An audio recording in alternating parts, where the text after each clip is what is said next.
Hello students, welcome to Jain study point. आज हम continue कर रहे हैं चैप्टर 7 ऑल्टरनेटिंग करंट का next topic that is transformer. सबसे पहले बात करते हैं ट्रांसफार्मर क्या है, इसका फंक्शन क्या होता है। ट्रांसफार्मर बेसिकली एक इलेक्ट्रिकल डिवाइस है which is use to transform the voltage. ठीक है, ट्रांसफार्मर मतलब ये ट्रांसफॉर्म करता है वोल्टेज को। वोल्टेज को ट्रांसफॉर्म करना मतलब वोल्टेज की वैल्यू को वेरी करवाना। ये वोल्टेज की वैल्यू को इंक्रीज भी करवा सकता है और डिक्रीज भी करवा सकता है। ठीक है, we can say that transformer is a device which is used to step up and step down the input voltage. step up का मतलब क्या है, वोल्टेज को इंक्रीज करवाना। step down का मतलब वोल्टेज को डिक्रीज करवाना। now what is the principle of transformer? what is the principle of transformer? the principle of transformer is mutual induction. ठीक है, the principle of transformer is mutual induction. Mutual induction के बारे में हम पहले discuss कर चुके हैं, एक बार थोड़ा सा रिकॉल कर लेते हैं। म्यूचुअल इंडक्शन में क्या होता है, हमारे पास 2 कॉइल्स होती हैं। ठीक है, हमने यहाँ पे एक कॉइल ली है, this is our primary coil. Primary coil को हम ऑल्टरनेटिंग करंट के सोर्स के साथ कनेक्ट कर रहे हैं like this, and this is our secondary coil. ये हमारे पास सेकेंडरी कॉइल है। ठीक है, this is primary coil and this is secondary coil. जब हम प्राइमरी कॉइल में से करंट को पास करवाएंगे, ठीक है, जब हम प्राइमरी कॉइल में करंट को पास करवाएंगे, अब करंट क्या है, ऑल्टरनेटिंग करंट है, ये वेरी करेगा। ठीक है, जब करंट वेरी करेगा तो मैग्नेटिक फील्ड की वैल्यू चेंज होगी। ठीक है, जब करंट की वैल्यू चेंज होगी तो मैग्नेटिक फील्ड की वैल्यू वेरी करेगी। जब मैग्नेटिक फील्ड चेंज होता है, the magnetic flux linked with the coil also gets change. ठीक है, मैग्नेटिक फ्लक्स में वेरिएशन आएगा। मैग्नेटिक फ्लक्स का फॉर्मूला क्या होता है, it is equal to B dot A. Magnetic flux depends on magnetic field. जब मैग्नेटिक फील्ड की वैल्यू चेंज हो रही है तो इसका मतलब क्या है, मैग्नेटिक फ्लक्स चेंज हो रहा है। जब मैग्नेटिक फ्लक्स में वेरिएशन आ रही है, फ्लक्स की वैल्यू चेंज हो रही है, तो इंड्यूस्ड ईएमएफ प्रोड्यूस होगा। ठीक है, यहाँ पे इंड्यूस्ड EMF प्रोड्यूस होगा according to Faraday's law and Lenz law. ठीक है, इंड्यूस्ड EMF की इक्वेशन क्या होती है, E is equal to minus d phi by d T.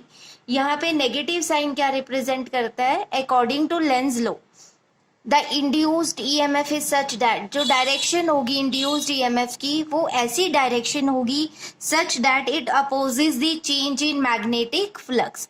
अगर मैग्नेटिक फ्लक्स इंक्रीज हो रहा है तो वो उसको इंक्रीज नहीं होने देगी, अगर मैग्नेटिक फ्लक्स डिक्रीज हो रहा है तो वो उसको डिक्रीज भी नहीं होने देगी।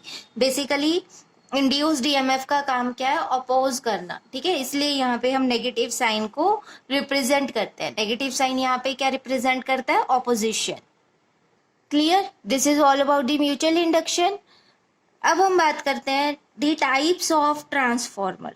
Types of transformer, types of transformer, 2 तरह की टाइप्स हो सकती है, 2 टाइप्स होती हैं ट्रांसफॉर्मर की। First is step up transformer and second is step down transformer. Second is step down transformer. Step up का मतलब क्या है, जो वोल्टेज को इंक्रीज करवाएगा। ठीक है, स्टेप अप में वोल्टेज क्या होगी, इंक्रीज होगी। स्टेप डाउन में वोल्टेज डिक्रीज होगी। ठीक है, स्टेप डाउन में वोल्टेज डिक्रीज होगी। ट्रांसफॉर्मर्स आपने डेली लाइफ में अपने स्ट्रीट्स वगैरह में देखे होंगे। ठीक है, ये ट्रांसफॉर्मर्स बेसिकली क्या करें, जो हाई वोल्टेज सप्लाई आ रही है, मान लो अगर बाई चांस बहुत ज़्यादा हाई वोल्टेज सप्लाई आ जाती है तो हमारे हाउस होल्ड में इलेक्ट्रिकल डिवाइसेस डैमेज होने से बच जाएं, खराब होने से बच जाएं, तो ये हाई वोल्टेज को लो में कन्वर्ट कर देता है। ठीक है, वहाँ पे कौन सा ट्रांसफॉर्मर यूज़ होता है, स्टेप डाउन वोल्टेज यूज़ होता है। आपने फॉर एग्जाम्पल कोई और अगर एग्जाम्पल कंसिडर करें, एग्जाम्पल हम बात करते हैं रेफ्रिजरेटर्स की। ठीक है, रेफ्रिजरेटर्स में, AC में आपने देखा होगा वोल्टेज रेगुलेटर्स कनेक्टेड होते हैं। ठीक है, वोल्टेज रेगुलेटर्स कनेक्टेड होते हैं, ये वोल्टेज को रेगुलेट करते हैं। ठीक है, वोल्टेज रेगुलेटर्स का काम क्या है, वोल्टेज को रेगुलेट करना। अगर हाई वोल्टेज आ रही है तो ये उसको लेस में कन्वर्ट कर देंगे, ताकि जो हमारे रेफ्रिजरेटर है, एसी है, जो भी इलेक्ट्रिकल डिवाइसेस है वो डैमेज ना हो, ठीक है, जलने से वो बच जाए। अगर लो वोल्टेज आ रही है तब ये उसे हाई कर देंगे, ठीक है। तो वोल्टेज रेगुलेटर में आप कह सकते हो दोनों तरह के ट्रांसफॉर्मर्स अपना फंक्शन परफॉर्म कर रहे हैं, step up transformer as well as step down transformer. Clear. Transformer की कंस्ट्रक्शन की बात करें तो बहुत ही सिंपल है इसकी डायग्राम बनाना। देखो इस तरह से हम क्या कर रहे हैं, रेक्टेंगुलर फ्रेम्स को कंसीडर कर रहे हैं, लाइक दिस। इस तरह से हम रेक्टेंगुलर फ्रेम्स को बना लेंगे। फिर हमें क्या करनी है, यहाँ पे वायर की वाइंडिंग करनी है, ठीक है। ये हमारी क्या होगी, यहाँ पे जो हम वायर वाइंड करेंगे दैट इज प्राइमरी कॉइल। हम इस तरह से यहाँ पे वायर को वाइंड कर देंगे, ठीक है। ये हमारी क्या बन जाएगी, this is our primary coil. इसको हम ऑल्टरनेटिंग सोर्स के साथ कनेक्ट कर देंगे, ठीक है। इसे हम नेम दे रहे हैं P1 P2 प्राइमरी कॉइल। फिर यहाँ पे हम क्या कर रहे हैं, सेकेंडरी कॉइल को कनेक्ट करेंगे like this. This is our secondary coil. यहाँ पे हम एक लोड रेजिस्टेंस को कनेक्ट करते हैं जिसके अक्रॉस हमें आउटपुट मिलता है, ठीक है। यहाँ पे हमें क्या मिलेगा, आउटपुट मिलेगा, और यहाँ पे हम इनपुट वोल्टेज को अप्लाई करेंगे। Here is input voltage and here is output voltage. जो हमें यहाँ पे आउटपुट वोल्टेज मिलेगी वो सेकेंडरी कॉइल S1 S2 के अक्रॉस, ठीक है, रिसीव होगी हमें। बहुत सिंपल सी कंस्ट्रक्शन है इसकी, और एग्जाम में ये डेरिवेशन जब भी पूछी जाती है तो 1 मार्क इसी डायग्राम के होते हैं, ठीक है। बहुत सिंपल डायग्राम है, आपको बिल्कुल भी मिस्टेक नहीं करनी इसको बनाते टाइम। और ये जो हमारी डेरिवेशन है it is very important for board exams. Mostly transformer का या तो न्यूमेरिकल बोर्ड एग्जाम में पूछा जाता है या फिर इसकी derivation in 3 mark question. It is very important, ठीक है, मार्क कर लो। और बहुत सिंपल सी डेरिवेशन है, अभी मेरे साथ साथ आप कर लो, बहुत अच्छे से आपको अभी क्लियर हो जाएगी।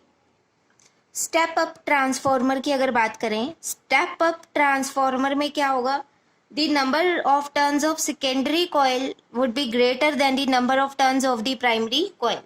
NS यहाँ पे क्या रिप्रेजेंट कर रहा है, number of turns present in secondary coil. NP क्या रिप्रेजेंट कर रहा है, number of turns present in primary coil. अगर हमें स्टेप अप ट्रांसफॉर्मर फॉर्म करना है, स्टेप अप ट्रांसफॉर्मर का काम क्या है, वोल्टेज को इंक्रीज करवाना। तो उस केस में number of turns in secondary coil would be greater then number of turns in the primary coil, ठीक है। अगर यहाँ पे हमें डायग्राम बनाना हो स्टेप अप ट्रांसफॉर्मर का तो हम कैसे बनाएंगे, हम सिंपल ये रेक्टेंगुलर फ्रेम्स यहाँ पे कंसीडर कर लेंगे, ठीक है। फिर हम यहाँ पे प्राइमरी कॉइल लेंगे। देखो यहाँ पे मैंने 3 टर्न्स ली हैं प्राइमरी कॉइल की, और सेकेंडरी कॉइल में हम कितनी टर्न्स लेंगे अब, 4, 1 2 3 एंड 4, क्योंकि ये हमारा कौन सा ट्रांसफॉर्मर है, this is our step up transformer. Clear.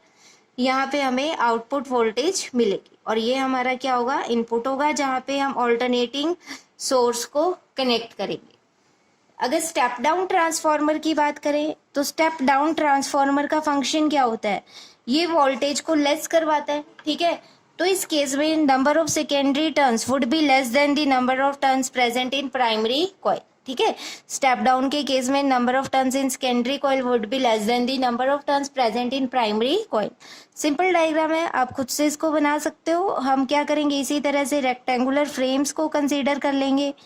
यहाँ पे नंबर ऑफ प्राइमरी टर्न्स अब हम ज़्यादा लेंगे, 1 2 एंड 3, ठीक है। यहाँ पे मैंने 3 टर्न्स ले लिए जिन्हें ऑल्टरनेटिंग करंट के सोर्स के साथ कनेक्ट किया है। सेकेंडरी में हम यहाँ पे 2 टर्न्स ले रहे हैं, ठीक है, लेस होनी चाहिए, इसलिए यहाँ पे लोड रेजिस्टेंस R अप्लाई करेंगे और यहाँ पे हमें आउटपुट मिलेगा। क्लियर। देखो आप यहाँ पे देख सकते हो, the transformer consist of A rectangular soft iron core, ठीक है। यहाँ पे हम सॉफ्ट आयरन कोर को यूज करते हैं, made of laminated sheets insulated from each other. Laminated sheets को हम यहाँ पे यूज करते हैं। अब क्वेश्चन यहाँ पे ये अराइज होता है कि सॉफ्ट आयरन कोर को हम क्यों कंसीडर करते हैं। सॉफ्ट आयरन कोर क्या है, फेरोमैग्नेटिक मटेरियल है, ठीक है, it is a ferromagnetic material. Ferromagnetic material के कारण जो भी हमारे एनर्जी लॉसेस होंगे वो बहुत ज़्यादा लेस हो जाते हैं और बेसिकली ट्रांसफार्मर की एफिशिएंसी इंक्रीज हो जाती है। ठीक है, ट्रांसफार्मर की एफिशिएंसी को इंक्रीज करने के लिए हम यहाँ पे सॉफ्ट आयरन कोर को यूज करते हैं which is a type of ferromagnetic material. Next is working of transformer. Working के बारे में अभी हमने डिस्कस किया था। बेसिकली क्या होता है, हम प्राइमरी कॉइल के साथ ऑल्टरनेटिंग करंट के सोर्स को कनेक्ट कर रहे हैं। जब करंट की वैल्यू चेंज होगी मैग्नेटिक फील्ड की वैल्यू वेरी करेगी। मैग्नेटिक फील्ड चेंज होगा तो magnetic flux linked with the coil changes. Magnetic flux की वैल्यू चेंज करेगी then due to the according to the Faraday's law of electromagnetic induction, induced EMF is produced in both primary as well as secondary coil। ठीक है, ये हमारी क्या होगी, transformer की working होगी, जिसको हमने पहले भी डिस्कस किया था। ठीक है, जहाँ पे हमने डायग्राम बनाई थी वहां पे इसको डिस्कस किया हुआ है। अब हम बात करते हैं what is the magnitude of induced EMF. Induced EMF का मैग्नीट्यूड क्या होता है, E is equal to N d phi by d t. N क्या रिप्रेजेंट कर रहा है, number of turns of the coil. ठीक है, एक कॉइल के कारण फ्लक्स इंड्यूस्ड ईएमएफ का फॉर्मूला क्या हुआ, it is d phi by d t. N turns है तो क्या बन जाएगा, N d phi by d T. Magnitude ले रहे हैं इसलिए हम यहाँ पे नेगेटिव साइन को कंसीडर नहीं कर रहे हैं। Now what is the magnitude of induced EMF in primary coil. Primary coil में क्या होगा, it is N P d phi by d t. Let this is equation number 1. Now what is the induced EMF in case of secondary coil? In secondary coil it is equal to ns d phi by dt, where ns represent number of turns present in the secondary coil. Let this is equation number 2. अब हम क्या करेंगे, दोनों equations को divide कर देंगे। ठीक है, dividing 2 by 1, dividing equation 2 by equation 1, we get ES by EP is equal to NS d phi by dt upon NP d phi by dt। d phi by dt से d phi by dt cancel हो जाएगा, हमारे पास क्या आएगा, ES by EP is equal to NS by NP। ठीक है, ये क्या रिप्रेजेंट कर रहा है, this is our transformation ratio. ठीक है, let it is equal to K, where K क्या रिप्रेजेंट करता है, it is transformation ratio. Transformation ratio clear, transformation ratio very important. ये फॉर्मूला जो हमने डेराइव किया है बहुत ज़्यादा इंपॉर्टेंट है, न्यूमेरिकल्स में ये फॉर्मूला हम डायरेक्ट अप्लाई करते हैं। ठीक है, तो यहाँ से हमें क्या इंफॉर्मेशन मिली, the induced EMF is directly proportional to number of turns present in the coil। ठीक है, जितनी ज्यादा टर्न्स होंगी इंड्यूस ईएमएफ भी उतना ही ज्यादा होगा। This is the important result. Next, अगर हम आइडियल ट्रांसफॉर्मर की बात करें, ठीक है, इन केस ऑफ आइडियल ट्रांसफॉर्मर के केस में एफिशिएंसी हमारी क्या होती है, 100% होती है। देखो प्रैक्टिकली कुछ ना कुछ एनर्जी लॉस होगा, पॉसिबल नहीं है, बट हम आइडियल ले रहे हैं। ठीक है, आइडियल ट्रांसफॉर्मर के केस में एफिशिएंसी हमारी 100% होगी। इसका मतलब क्या है, कोई भी एनर्जी लॉस नहीं हो रहा है। ठीक है, तो यहाँ पे हम क्या लिखते हैं, the rate eight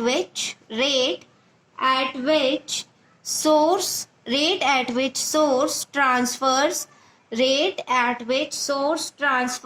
energy to the primary coil. ठीक है, energy to the primary coil क्या होगा, rate at which source transfer energy to the primary coil. Basically ये क्या रिप्रेजेंट कर रहा है, पावर को रिप्रेजेंट कर रहा है। ठीक है, पावर क्या होता है, it is rate of doing work done per unit time taken. Rate at which source transfers energy to the primary coil, ये पावर को रिप्रेजेंट कर रहा है। ठीक है, पावर का फॉर्मूला क्या होता है, P is equal to VI। Power का फॉर्मूला क्या होता है, VI। हमारे वाले केस में पावर क्या बनेगा, EI। ठीक है, इट बिकम्स EI। अब प्राइमरी कॉइल की बात करें तो यहाँ पे पावर हमारी क्या बनेगी, it becomes EPIP। Now the rate at which primary coil transfers energy transfers energy to the secondary coil. अब प्राइमरी कॉइल क्या करेगी, सेकेंडरी कॉइल को एनर्जी ट्रांसफर करेगी। जिस रेट पे वो एनर्जी ट्रांसफर कर रही है, ठीक है, उसको हम कैसे रिप्रेजेंट करेंगे, it is equal to E S I S. Secondary coil की बात हो रही है तो यहाँ पे फिर क्या फॉर्मूला बनेगा, E S I S. As we are saying that in case of ideal transformer there is no energy loss, so we can say that there is no energy loss, there is no energy loss. Then according to law of conservation of energy, then according to the law of conservation of energy, ये दोनों energies क्या होंगी, एक दूसरे के equal होंगी, ठीक है, क्योंकि हम आइडियल ट्रांसफॉर्मर की बात कर रहे हैं जिसमें बिल्कुल भी एनर्जी लॉस नहीं हो रहा है। It means EP IP becomes equal to ES IS, ठीक है। यहां से हमारे पास क्या रेशियो आएगी, देखो ES by EP, ES by EP क्या बन जाएगा, IP by IS, IP by IS. E S by E P किसके इक्वल है, देखो इधर ध्यान दो, E S by E P किसके इक्वल है, K, where K is known as the transformation ratio. We can say that the transformation ratio K is equal to E S by E P which is equal to I P by I S which is equal to N S by N P, ठीक है। This is the very important result in case of transformer. जो ये हमारी ये वाली equation है ये कब एप्लीकेबल होगी, it is applicable in the case of ideal transformer, ठीक है। अदरवाइज ये वाली इक्वेशन तो हर जगह हमारी एप्लीकेबल है ही। आपने देखा होगा ये डेरिवेशन हमारी बहुत ही सिंपल है, ठीक है, हमें कुछ नहीं करना, सिंपल इंड्यूस्ड ईएमएफ का फॉर्मूला अप्लाई करना है, फिर उसे प्राइमरी कॉइल के लिए रिप्रेजेंट करना है और फिर सेकेंडरी कॉइल के लिए रिप्रेजेंट करना है। सारा फॉर्मूला बिल्कुल सेम रहेगा, बस एन की जगह एनपी आ जाएगा और सेकेंडरी कॉइल के केस में एन की जगह एनएस आएगा। फिर दोनों इक्वेशंस को डिवाइड कर देंगे, जो रेशो आएगी वो हमारी क्या होगी, ट्रांसफॉर्मेशन रेशो होगी।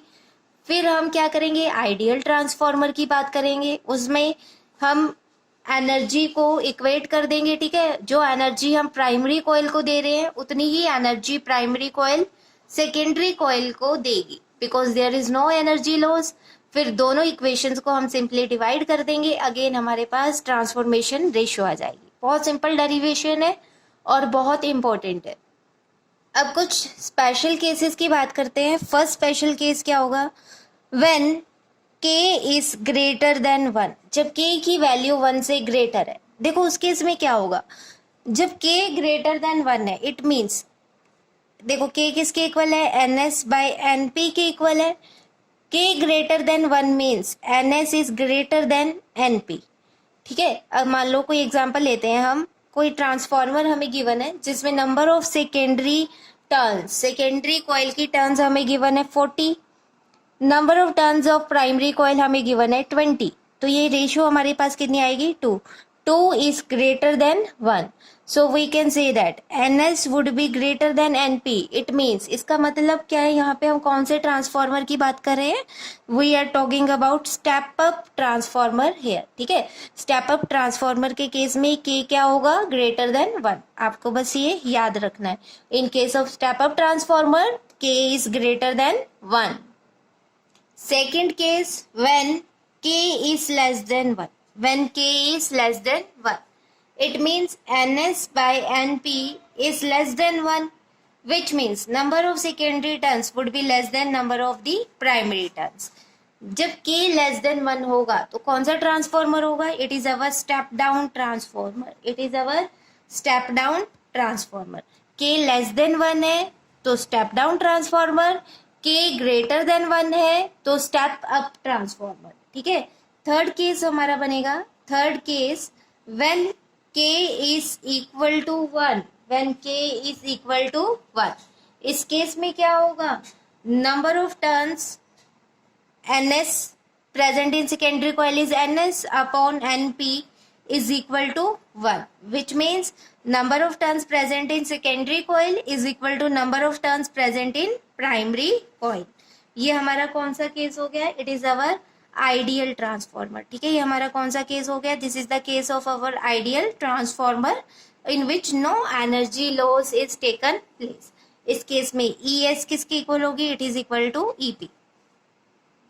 नेक्स्ट कुछ इंपॉर्टेंट पॉइंट्स डिस्कस कर लेते हैं जो हमें यहाँ पे याद रखने हैं।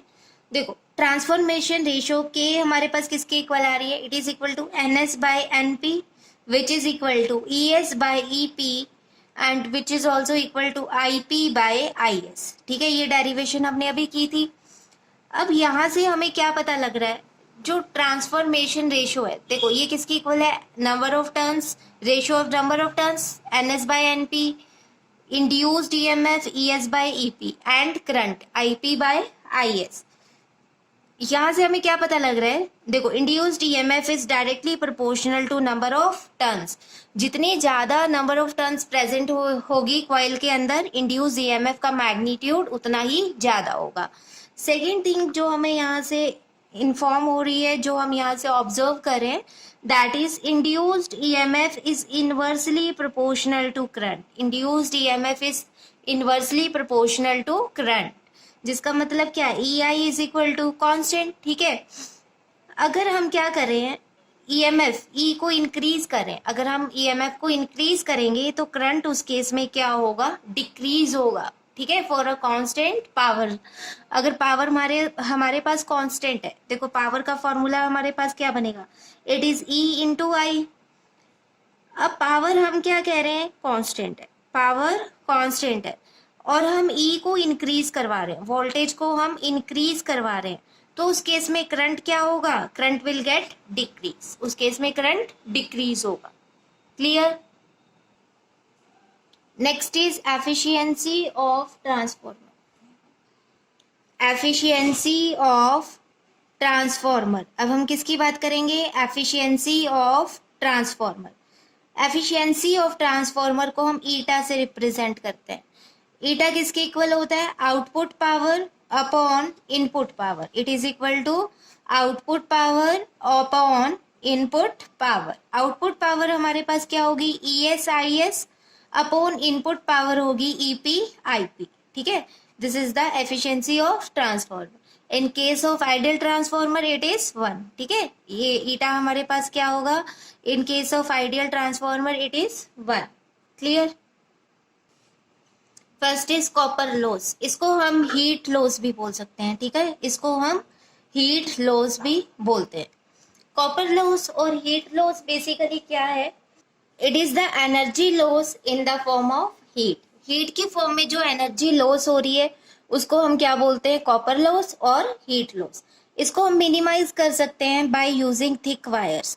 थिक वायर्स को यूज करके हम इस लॉस को मिनिमाइज कर सकते हैं। रेजिस्टेंस का फॉर्मूला हमारे पास क्या होता है, R is equal to rho L/A। From this formula it is clear that resistance is inversely proportional to area. Heat energy का फॉर्मूला होता है I² RT। हीट एनर्जी का फॉर्मूला क्या होता है, I² RT। जब रेजिस्टेंस डिक्रीज होगा heat energy decrease होगी। ठीक है, क्योंकि हीट एनर्जी किसके ऊपर डिपेंड कर रही है, it depends on the resistance. अब हम क्या कह रहे हैं कि जब हम थिक वायर्स को यूज करेंगे, थिक वायर्स के केस में एरिया लार्ज होगा, एरिया ग्रेटर होगा, रेजिस्टेंस इस केस में क्या हो जाएगी, लेस हो जाएगी, because resistance is inversely proportional to area. जब रेजिस्टेंस डिक्रीज करेगा तो हीट एनर्जी भी डिक्रीज होगी। ठीक है, so we can say that we can reduce this loss by using thick copper wires. But साथ साथ इसकी एक लिमिटेशन भी है, ये बहुत ज़्यादा कॉस्टली पड़ जाएगा। ठीक है, और स्पेस ऑक्यूपाइंग बन जाएगा जब हम थिक वायर्स को यूज करेंगे। तो इसको अवॉइड करने के लिए जहाँ पे करंट का रेट, करंट का फ्लो इंक्रीज होगा, वहां पे हम क्या करेंगे, थिक वायर्स को यूज करेंगे इंस्टेड ऑफ होल ट्रांसफॉर्मर। पूरे ट्रांसफॉर्मर में थिक वायर्स को यूज करने के बजाय हम वहां पे उस पर्टिकुलर एरिया में थिक वायर्स को कनेक्ट करेंगे जहां पे करंट का फ्लो ज्यादा होगा। ठीक है, करंट का रेट ज्यादा होगा। फॉर एग्जाम्पल, अगर हम स्टेप अप ट्रांसफॉर्मर की बात करें, इन case of step up transformer हमारे पास दो कॉइल्स होती है, primary coil and secondary coil. Step up transformer के केस में सेकेंडरी कॉइल के अक्रॉस वोल्टेज ज्यादा होती है। ठीक है, सेकेंडरी कॉइल के अक्रॉस वोल्टेज ज्यादा होती है, जिसका मतलब यहाँ पे करंट क्या होगा, लेस होगा। फिर प्राइमरी कॉइल के अक्रॉस वोल्टेज लेस होगी और करंट ज़्यादा होगा। तो स्टेप अप ट्रांसफार्मर के केस में हम थिक वायर्स यूज करेंगे इन case of primary coil, in case of primary coil, ठीक है। सिमिलरली अगर हम स्टेप डाउन ट्रांसफार्मर की बात करें, स्टेप डाउन ट्रांसफार्मर में सेकेंडरी कॉइल के अक्रॉस वोल्टेज लेस होती है, जिसका मतलब करंट सेकेंडरी कॉइल के अक्रॉस ज़्यादा होगा। तो हम थिक कॉपर वायर्स को कहाँ पे कनेक्ट करेंगे? Across the secondary coil, across the secondary coil in case of step down transformer. Clear? Next is iron loss और eddy current loss. It is basically due to the form of heat in iron core. ठीक है, it is energy loss, it is energy loss in form of heat, in the form of heat in iron core, in case of transformer. ठीक है, this effect is basically due to the formation of eddy current, due to the formation of eddy currents. eddy current के बारे में हमने discuss किया हुआ है, ठीक है, आप देख सकते हैं वहां पे. It is due to the formation of eddy current in the iron core. इसको हम मिनिमाइज कर सकते हैं by using laminated cores, by using laminated cores which are well insulated from each other by using insulating liquid. ठीक है, जिसके कारण eddy current के लिए पाथ लेस हो जाएगा और we can say that eddy current gets reduced, so energy loss in this case gets reduced. Next, third energy loss is leakage of magnetic flux. Leakage of magnetic flux क्या है? जब current pass कर रहा होता है, ठीक है, magnetic flux pass कर रहा होता है through primary and secondary coil, तो उस केस में कुछ ना कुछ मैग्नेटिक फ्लक्स लीक हो जाता है instead of best insulation. We can say that the rate of change of magnetic flux linked with each turn of S1 S2 secondary coil is less than rate of change of magnetic flux linked with each turn of primary coil. ठीक है, secondary coil का जो magnetic flux है it is less than the magnetic flux of primary coil. इसका मतलब magnetic flux क्या हो रहा है? लीक हो रहा है. ठीक है, इस लीकेज को हम अवॉइड कर सकते हैं by winding primary and secondary coils, by winding primary and secondary coils one over the other. ठीक है, या फिर हम क्या करेंगे, इस इफेक्ट को रिड्यूस करने के लिए सॉफ्ट आयरन कोर को यूज करेंगे. ठीक है, सॉफ्ट आयरन कोर क्या है? It is a ferromagnetic material. Magnetic field lines जो इस तरह से ट्रैवल कर रही होंगी, आयरन कोर उन्हें भी अपनी तरफ अट्रैक्ट कर लेगा. वो मैग्नेटिक फील्ड लाइंस इस तरह से पास करेंगी. ठीक है, तो यहाँ पे फिर मैग्नेटिक फ्लक्स की लीकेज कम हो जाएगी, it gets reduced. Fourth is hysteresis loss. Hysteresis loss is basically it is energy loss due to repeated magnetization, and demagnetization, of iron core. ठीक है, of iron core when alternating current is fed to it. ठीक है, अब क्या होता है, जब हम ट्रांसफार्मर में से आयरन कोर में से करंट को, अल्टरनेटिंग करंट को पास करवा रहे हैं, तो वो बार बार मैग्नेटाइज हो रहा है, डीमैग्नेटाइज हो रहा है. देखो अल्टरनेटिंग करंट की वैल्यू वेरी कर रही है. ठीक है, कभी वो पॉजिटिव कभी नेगेटिव, इस तरह से वो वेरी कर रही है. तो वो मटेरियल जो हमारे पास आयरन कोर है वो बार बार मैग्नेटाइज हो रहा है, जिसके कारण यहाँ पे एनर्जी लॉस हो रहा है. इस एनर्जी लॉस को रिड्यूस करने के लिए हम यहाँ पे एक ऐसा मटेरियल यूज़ करेंगे जो फेरोमैग्नेटिक हो. ठीक है, इसलिए हम यहाँ पे क्या यूज़ करते हैं? सॉफ्ट आयरन कोर यूज़ करते हैं. सॉफ्ट आयरन कोर की अगर हिस्टेरेसिस कर्व को ड्रॉ करें तो इसकी हिस्टेरेसिस कर्व बहुत ही ज़्यादा थिन होती है, लाइक दिस, और इसमें एनर्जी लॉस बहुत ही लेस होता है. ठीक है, next fifth loss is magnetostriction. इसको नॉइस लॉस भी बोल सकते हैं. This is the humming noise of transformer. Transformer, आपने देखा होगा जब आप ट्रांसफॉर्मर के पास से जाते हो तो आपको एक नॉइज सुनाई देता है, that is known as noise loss. Clear, energy is loss in the form of noise. Next is uses of transformer. Next is uses of transformer. Uses of transformer में फर्स्ट यूज है in voltage regulators for TV, refrigerator, computer, AC, air conditioner etcetera. आपने देखा होगा जो हमारे घर में refrigerators होते हैं, एसीज होते हैं, उनके साथ वोल्टेज रेगुलेटर्स कनेक्टेड होते हैं जो वोल्टेज को रेगुलेट करने के लिए हेल्प करते हैं। अगर वोल्टेज ज़्यादा आ रही है तो वो वोल्टेज को कम कर देंगे, रिड्यूस करवा देंगे। अगर वोल्टेज लेस है तो वो वोल्टेज को इंक्रीज करने में हेल्प करते हैं। ठीक है। Second is a step down transformer is used for welding purpose. Welding purpose के लिए हम स्टेप डाउन ट्रांसफार्मर को यूज करते हैं। Third use is in induction furnaces. In induction furnaces also transformers are used. Fourth use of transformer, very important use of transformer is in transmission of alternating current over long distances. देखो हमें क्या करना है, alternating current को long distance पे transmit करवाना है। अब हम क्या चाहते हैं कि जब हम ऑल्टरनेटिंग करंट को लॉन्ग डिस्टेंस पे ट्रांसमिट करवाए तो एनर्जी लॉस लेस हो। ठीक है। हीट एनर्जी, देखो एनर्जी लॉस होगी in the form of heat energy. Heat energy का फॉर्मूला क्या होता है, I square R T. Heat energy का फॉर्मूला क्या होता है, I square RT, where I is the current, R is the resistance of the wire and T is the time taken. The loss of power, देखो power का जो loss होगा यहाँ पे वो किसके इक्वल होगा, that is I square R, where R is the resistance of wires. इसका मतलब जो पावर का लॉस है ये किस पे डिपेंड कर रहा है, it depends on the current. ठीक है। Alternating current is transmitted by extremely high voltage. अगर हमें पावर लॉस को डिक्रीज करना है तो हम ऑल्टरनेटिंग करंट को ट्रांसमिट करवाते हैं एट वेरी हाई वोल्टेज। देखो इसका रीजन क्या है, जब हम वोल्टेज को इंक्रीज करेंगे, देखो पावर का फॉर्मूला क्या होता है, P इज E इंटू आई, ये हमने पहले भी डिस्कस किया हुआ है।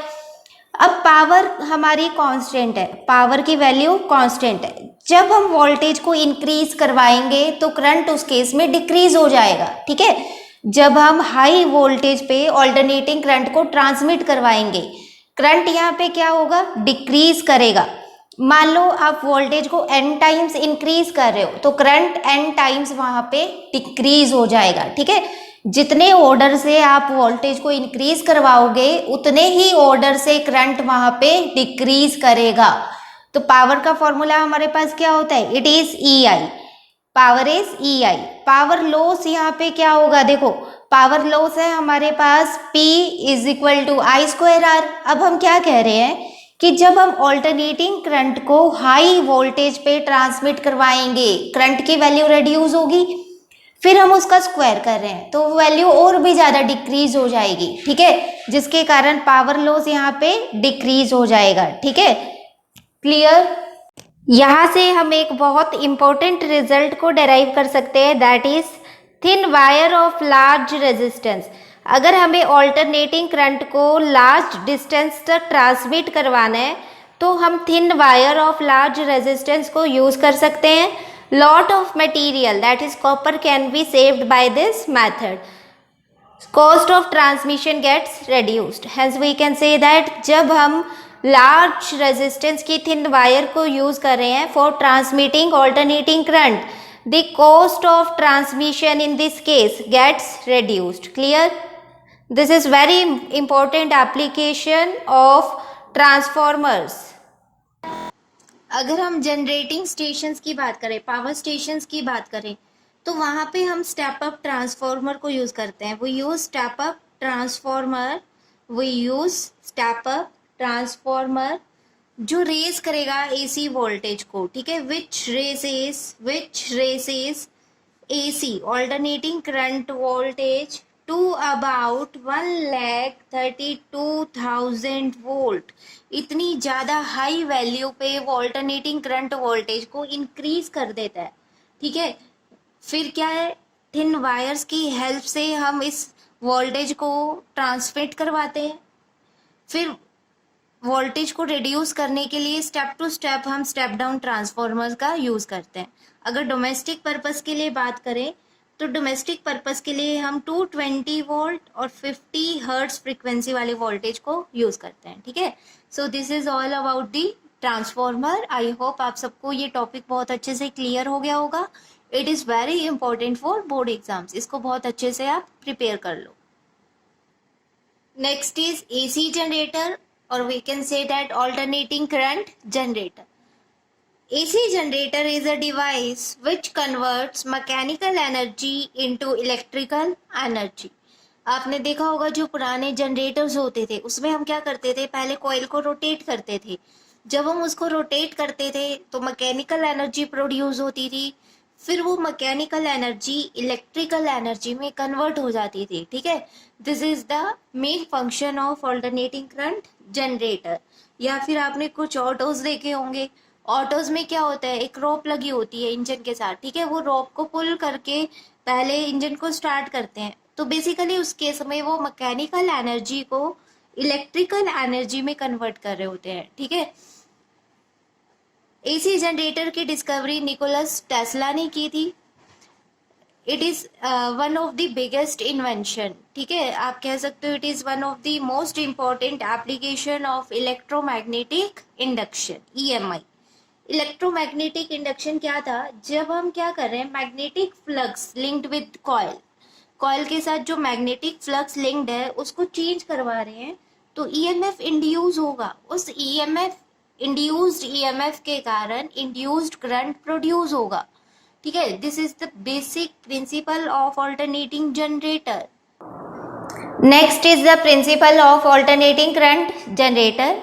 It is based on the principle of EMI। EMI यहाँ पे क्या होता है, इलेक्ट्रोमैग्नेटिक इंडक्शन। EMI अभी हमने डिस्कस किया था। देखो क्या होता है, जब हम कंडक्टिंग कॉइल में मैग्नेटिक फ्लक्स की वैल्यू को वेरी करवाएंगे, मैग्नेटिक फ्लक्स की वैल्यू चेंज हो रही है जिसके कारण इंड्यूस्ड EMF प्रोड्यूस होगा according to Faraday law. Faraday law क्या कहता है, E induced EMF is equal to -d∅/dt। जब भी मैग्नेटिक फ्लक्स की वैल्यू चेंज होगी इंड्यूस्ड EMF प्रोड्यूस होगा। नेगेटिव साइन यहाँ पे क्या रिप्रेजेंट करता है, according to Lenz law the direction of induced EMF is such that it opposes the change in magnetic flux। अगर फ्लक्स की वैल्यू इंक्रीज हो रही है तो वो उसको इंक्रीज नहीं होने देगा, अगर फ्लक्स की वैल्यू डिक्रीज हो रही है तो वो उसको डिक्रीज भी नहीं होने देगा। बेसिकली इसका काम अपोज करना है to the change in magnetic flux. Induced EMF हमारे पास प्रोड्यूस हो गया, अगर हमारी कॉइल क्लोज्ड है तो हमारे पास इंड्यूस्ड करंट प्रोड्यूस हो जाएगा और उस इंड्यूस्ड करंट के डायरेक्शन को हम फाइंड कर सकते हैं by using Fleming's right hand rule. Clear, this is the principle of alternating current generator. Next is construction of alternating current generator. यहाँ पे आप देख सकते हो हम 2 मैग्नेट्स को यूज कर रहे हैं, north pole of the magnet and south pole of the magnet. हमें यहाँ पे रेडियल मैग्नेटिक फील्ड को प्रोड्यूस करना है बिकॉज यहाँ पे हमें स्ट्रॉन्ग मैग्नेटिक फील्ड रिक्वायर्ड है। इसके लिए हम यहाँ पे होर्सशू मैग्नेट्स या फिर सिलेंड्रिकल मैग्नेट्स को कनेक्ट कर सकते हैं। इन मैग्नेट्स में हम क्या करें, एक रेक्टेंगुलर कॉइल को प्लेस करें जिसको हम आर्मेचर बोलते हैं। ठीक है, it rotates about its axis. ये मैग्नेटिक फील्ड के अंदर देखो, मैग्नेटिक फील्ड लाइंस कैसे होंगी, from north to south. Magnetic field के अंदर रोटेट करेगा अलोंग इट्स वर्टिकल एक्सिस।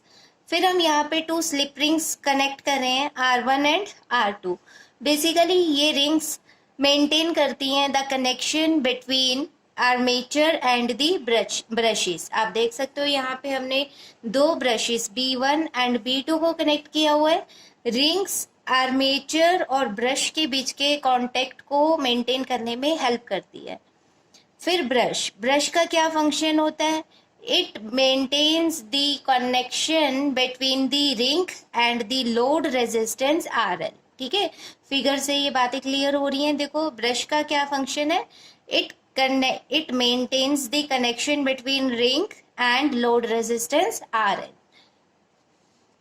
सबसे पहले हम बात करते हैं आर्मेचर के बारे में। तो आर्मेचर आपको पता है ये रेक्टेंगुलर जो कॉइल दिखाई दे रही है ABCD. ABCD is a rectangular armature coil. It consists of a large number of turns of insulated copper wire wound over a laminated soft iron core. ठीक है.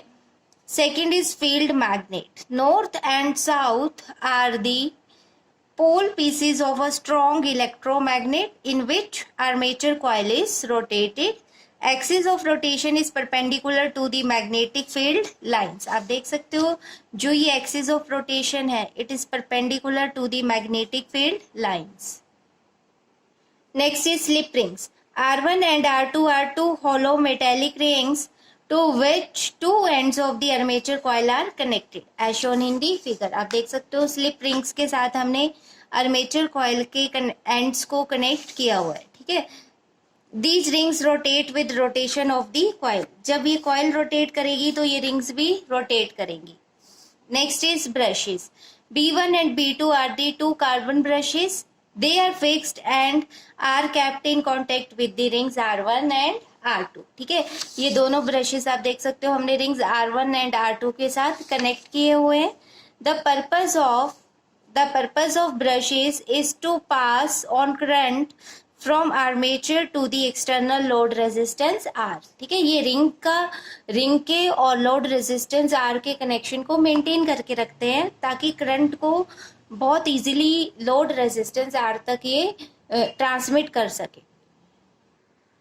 Next is working of alternating current generator. As the armature coil is rotated in magnetic field angle theta between field and normal to coil changes continuously. देखो ये हमारे पास क्या था alternating current का diagram था. आप देख सकते हो यहाँ पे हमने आर्मेचर को मैग्नेटिक फील्ड के अंदर प्लेस किया हुआ है. कंसीडर कर लो ये हमारे पास आर्मेचर है. ठीक है. इसको हम इस तरह से प्लेस कर रहे हैं. इसको हम नेम दे देते हैं this is A, B, C and D. इस आर्मेचर को अभी हमने इस तरह से प्लेस किया हुआ है इनसाइड दी मैग्नेटिक फील्ड. फिर हम क्या करें इसको anti clockwise along its axis rotate करवाएंगे विद एंगुलर वेलोसिटी ओमेगा. जब हम इसको रोटेट करवाएंगे देखो ये इस तरह से आ जाएगा. ठीक है. यहाँ पे देखो ये वाली साइड कौन सी है CD. ठीक है. तो यहाँ पे हम CD लिख लेते हैं और ये वाली साइड देखो ये वाली साइड हमारी कौन सी है दिस इज AB. तो ये वाली साइड हमारी कौन सी हो जाएगी AB हो जाएगी. हाफ रोटेशन के बाद देखो ये वाली साइड आएगी. ठीक है. तो अभी हमने स्टार्टिंग में क्या किया हुआ है इस कॉइल को इस तरह से प्लेस किया हुआ है. इस केस में मैग्नेटिक फ्लक्स क्या होगा मैक्सिमम होगा. जब हम इसको हाफ रोटेशन देंगे रोटेट करवाएंगे मैग्नेटिक फ्लक्स की वैल्यू देखो चेंज होगी. अभी इसमें से मैग्नेटिक फील्ड लाइंस पास हो रही हैं. देखो हार्डली 1 या फिर 2 मैग्नेटिक फील्ड लाइंस इसमें से पास होंगी. फिर जब हम इसको इस पोजीशन में प्लेस करेंगे तो आप देख सकते हो इसमें से maximum number of magnetic field lines यहाँ से पास करेंगी. फिर हम इसको इस तरह से रोटेट करवा रहे हैं तो आप देख सकते हो कि मैग्नेटिक फ्लक्स की वैल्यू चेंज हो रही है. जब मैग्नेटिक फ्लक्स चेंज होगा इंड्यूस्ड EMF प्रोड्यूस होगा जिसके कारण इंड्यूस्ड करंट प्रोड्यूस होगा इन द आर्मेचर कॉइल. ठीक है. और उस इंड्यूस्ड करंट की डायरेक्शन को हम फाइंड कर सकते हैं by using Fleming's right hand rule. अब बात करते हैं फर्स्ट पोजीशन की. जब हमारे पास आर्मेचर को हमने इस तरह से प्लेस किया हुआ है अब यहाँ पे फोर्स हम अप्लाइड कर रहे हैं AB के अलोंग. यहाँ पे हम फोर्स अप्लाइड कर रहे हैं इनवर्ड. ठीक है. यहाँ पे फोर्स हम अप्लाइड कर रहे हैं इनवर्ड और यहाँ पे हम अप्लाई कर रहे हैं आउटवर्ड. यहाँ पे हम आउटवर्ड डायरेक्शन में फोर्स को अप्लाई कर रहे हैं. देखो तभी तो ये रोटेट करेगा एंटी क्लॉकवाइज. अभी हमने इसको ऐसे प्लेस किया हुआ है. AB पे हम फोर्स लगाएंगे इनवर्ड और CD पे आउटवर्ड लगाएंगे. देखो Fleming right hand rule apply करते हैं to find the direction of induce current. हम क्या करेंगे राइट हैंड के थंब फर्स्ट फिंगर और सेंट्रल फिंगर को 90 डिग्री पे स्ट्रेच कर लेंगे. ठीक है. फादर मदर चाइल्ड यहाँ ये फोर्स की डायरेक्शन बताएगी. ये वाली फिंगर मैग्नेटिक फील्ड की डायरेक्शन को रिप्रेजेंट करेगी और ये वाली फिंगर करंट की डायरेक्शन को रिप्रेजेंट करेगी. ठीक है. तो हम क्या कर रहे हैं यहाँ पे देखो AB के अक्रॉस फोर्स इनवर्ड है. मैग्नेटिक फील्ड लाइंस की डायरेक्शन इधर है फ्रॉम नॉर्थ टू साउथ.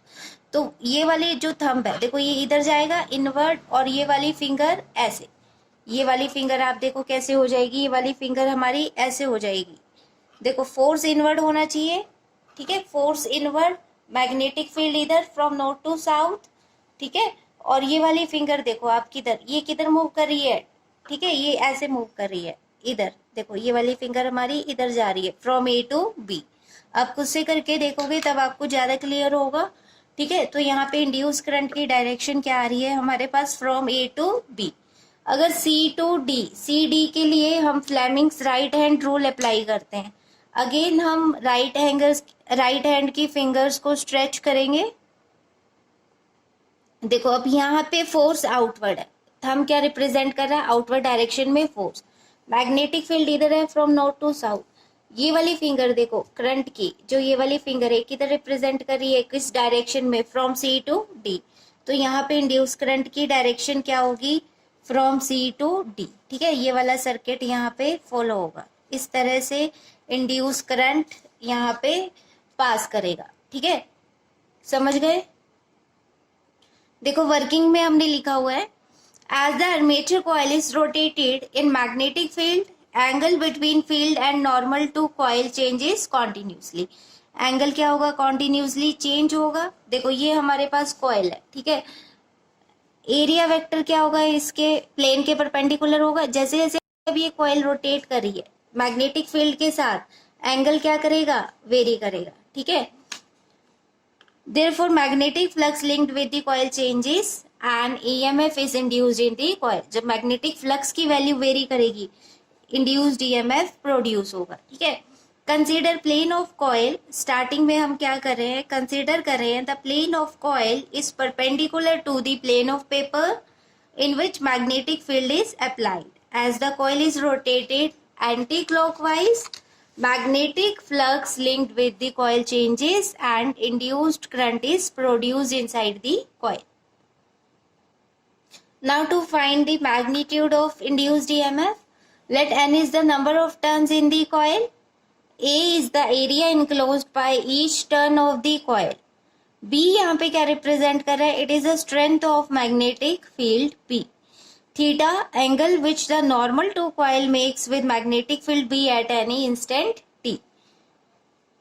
अब कंसिडर कर रहे हैं, देखो यहाँ पे omega, omega is the angular velocity, omega is the angular velocity by which the coil is rotating inside the magnetic field B.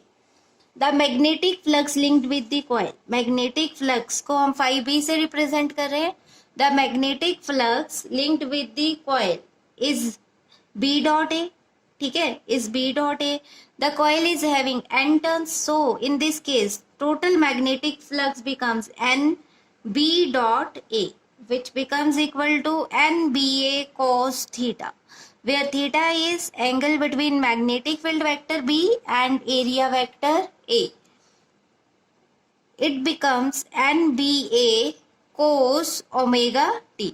Omega क्या है, angular velocity, it is equal to angular displacement upon time taken. तो angular displacement theta हमारे पास किसके equal होगा, it is equal to omega T. We can say that magnetic flux phi B in this case is NBA cos omega T. जैसे जैसे हम coil को rotate करवा रहे हैं, थीटा ओमेगा टी की वैल्यू चेंज होगी, ठीक है।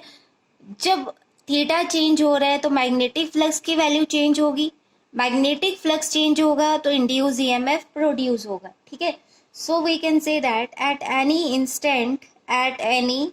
Instant of time t, the induced EMF is minus d phi by dt. According to Faraday's law of electromagnetic induction, induced EMF is minus d phi by dt, which is equal to minus d by dt of flux. Phi किसके equal है, NBA cos omega t. N number of turns present in the coil, B magnetic field, and A the area vector of the coil.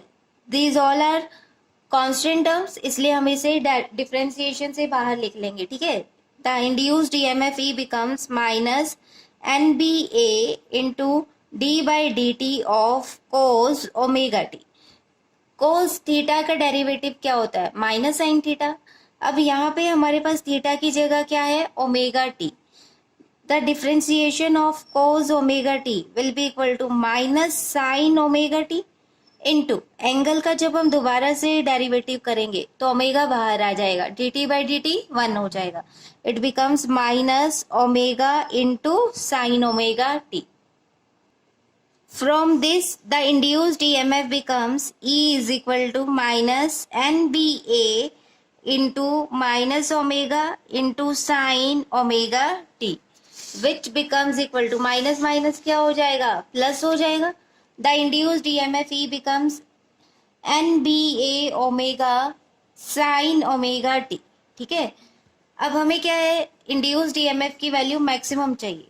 Induced EMF की value maximum कब होगी, जब sign omega T maximum होगा। ठीक है, sine omega T की maximum value क्या होती है, 1। So we can say that the maximum value of EMF, induced EMF E naught is equal to N B A omega. Sine omega T 1 हो जाएगा, so the maximum value of induced EMF becomes N B A omega. From this we can say that the induced EMF E is equal to E naught sin omega t. This is the equation of induced EMF in case of alternating current generator. Clear?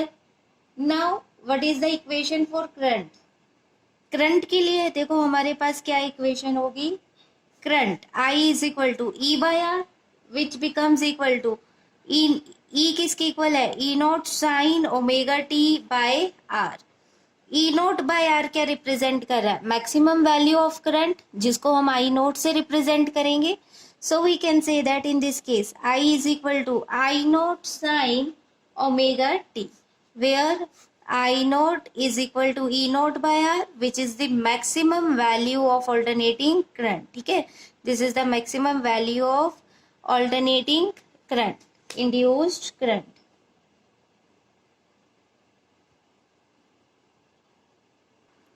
अगर हमें induce current में और time में graph plot करना हो, देखो हमारा graph कैसे बनेगा, like this. Graph is also sinusoidal in nature. ठीक है, आई किसकी इक्वल है, I naught sine omega T. Y axis पे हम क्या ले रहे हैं, करंट को प्लॉट कर रहे हैं। ठीक है, आई, और एक्स एक्सिस पे हम टाइम को रिप्रेजेंट कर रहे हैं। यहाँ पे हम इंटरवल, टाइम इंटरवल कंसीडर कर रहे हैं, t/4, t/2।